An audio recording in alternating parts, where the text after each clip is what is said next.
আব্দুল চাচার মতো এমন মিষ্টি আর বড় লাউ কেউ কখনো দেখেনি। তার লাউয়ের সুনাম চারদিকে ছড়িয়ে পড়েছিল। দূর দূরান্ত থেকে মানুষ আসত সেই লাউ দেখতে। আব্দুল চাচার লাউ নাকি জাদুর মতো মিষ্টি। একদিন সকালে আব্দুল চাচা দেখলেন তার জমিতে একটা অদ্ভুত বড় লাউ হয়েছে। একদিন সকালে আব্দুল চাচা দেখলেন তার জমিতে একটা অদ্ভুত বড় লাউ হয়েছে। লাউটা এত বড় যে তিনজন মানুষ মিলে ধরলেও পুরোটা জড়িয়ে ধরতে পারবে না। চাচা অবাক হয়ে বললেন, এ তো মনে হচ্ছে লাউ না, একটা খড়।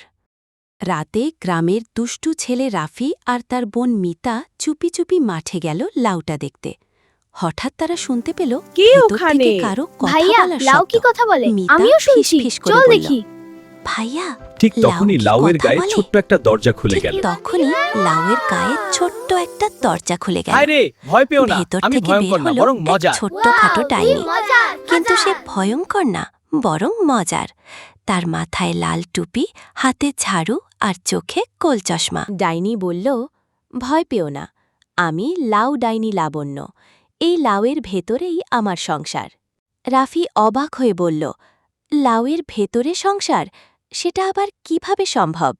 ডাইনি হেসে বলল, এসো দেখাই তোমাদের। দরজা দিয়ে ঢুকতেই তারা অবাক। ভেতরে ছোট ছোট ঘর, রান্নাঘর, বইয়ের তাক, এমনকি একটা জাদুর টিভিও আছে। টিভিতে দেখাচ্ছে কার্টুন, ভূতের স্কুল। আমি আসলে খারাপ ডাইনি নই, আমি গ্রামের ফসল পাহারা দিই। কেউ চুরি করতে এলে তাকে একটু ভয় দেখাই। হঠাৎ বাইরে থেকে শব্দ এলো। দুইজন চোর মাঠে ঢুকেছে। তারা বলছে, এত বড় লাউ, এটা বিক্রি করলে অনেক টাকা পাব। ডাইনি চোখ টিপে বলল, এবার একটু মজা করা যাক। সে ঝাড়ু নেড়ে জাদু করতেই লাউটা নড়তে শুরু করল। লাউটা গড়িয়ে চোরদের পেছনে দৌড়াতে লাগল। চোররা চিৎকার করে দৌড়াতে লাগল, বাঁচাও, লাউ আমাদের খেয়ে ফেলবে।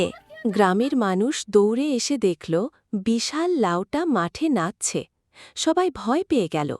তখন রাফি চিৎকার করে বলল, ভয় নেই, এটা আমাদের লাউ ডাইনি আপু। ডাইনি বাইরে এসে সবার সামনে বলল, আমি এই গ্রামের বন্ধু, তোমাদের ফসল রক্ষা করাই আমার কাজ। গ্রামের মুরব্বি বললেন, তাহলে তুমি তো ভালো ডাইনি, তুমি এখানেই থাকো। সেই থেকে লাউয়ের ভেতরে ডাইনির সংসার চলতে লাগল আনন্দে। রাফি আর মিতা প্রায় যায় সেখানে গল্প শুনতে। কখনো ডাইনি বানায় জাদুর পিঠা, কখনো দেখায় উড়ন্ত কড়াই।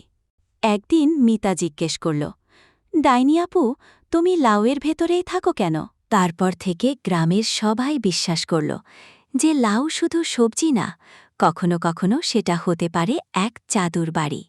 আর রাতে যদি মাঠে গিয়ে বড় লাউয়ের ভেতর আলো জ্বলতে দেখো, ভয় পেও না, হয়তো সেখানে লাউ ডাইনি লাবণ্য তার সংসারে ব্যস্ত।